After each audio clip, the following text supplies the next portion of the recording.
नागपुरातील Ramjhula hit and run प्रकरणी तब्बल 4 महिने फरार असलेल्या रितिका उर्फ रितू मालूला सोमवारी पोलिसांनी अटक केली होती।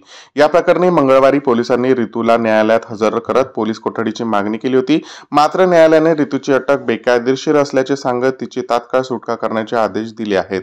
नागपुरातील रामझुला या उड्डाणपुलावर 25 फेब्रुवारी 2024 रोजी भीषण अपघात झाला होता। 25 फेब्रुवारी 2024 च्या मध्यरात्री एका मर्सिडीज कारने 2 तरुणांना धडक दिली होती।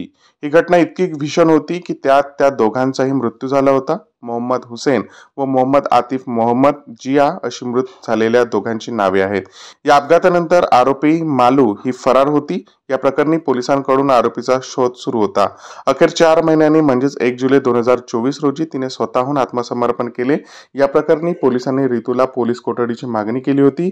त्यानुसार न्यायालयात दोन्ही बाजूंचा युक्तिवाद ऐकण्यात आला। त्यानंतर पोलीस कोठडीची विनंती फेटाळून लावत रितूला जामीन मंजूर करण्यात आला आहे।